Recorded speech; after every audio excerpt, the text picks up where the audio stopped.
Hazel Green, Hartselle, Bob Jones, and Buckhorn all entered Traditions Bank Arena with one goal today: punch their ticket to Birmingham. Up first, the 6A girls final between Hazel Green and Hartselle. Tim Miller's Trojans trying to stay on the path to their 7th straight state title. Amber DeLine and the Tigers hoping to be the team to stop them. And Zariah Price was getting it done for the Trojans as they built their lead, cleaning up the boards and racking up the points as one of 3 Hazel Green players to finish in double figures. But it would be the Alabama commit, Leah Brooks, who took home the tournament MVP, putting up 13 points and leading the Trojans with 8 boards.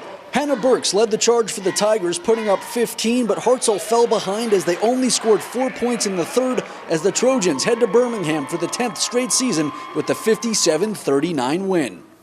Each group, is unique in itself. They always leave something behind for the next group. They always want to be challenged. And no group wants to be the group to not get back there. So, and as you see, they don't have a lot of pressure. They just play. Now to the 6A boys, the defending champs from Buckhorn and the 2022 champs from Coleman. And look at that, Auburn head coach Bruce Pearl was in attendance for this one. The Bearcats won the first quarter, there's no denying that. Relying on the deep ball while the Bucks couldn't find the bottom of the net, Coleman led 8-3 after 8 minutes, but they could only keep Caleb Holt down for so long. And after he went scoreless in the first quarter, Holt scored 9 in the second, leading the team with 22, while Fred Derrick scored 10 straight in under 2 minutes, knocking down 2 triples in the second as the Bucks outscored the Cats 24-2 in the period. Buckhorn shot over 70% from the field in the second, third, and fourth as they dominated Coleman 62-37, punching their ticket back to the Magic City.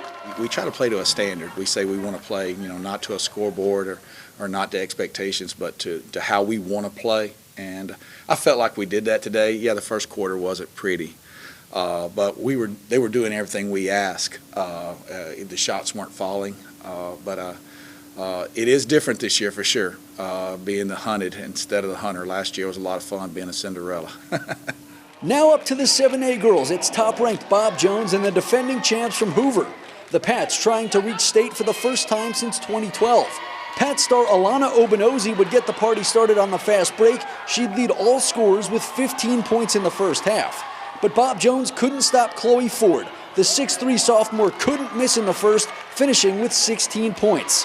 The Pats trailed early but shot their way back thanks to Obanose's 21-point outing. The Pats were up 13 at the start of the fourth, but the Bucks outscored them 20-4 in the final period. Hoover's Jillian Williamson hit the game-winning 3 with just over a minute left, and then up 1 they'd get a huge defensive stop as Caitlin Gibson takes a charge with 5 seconds left.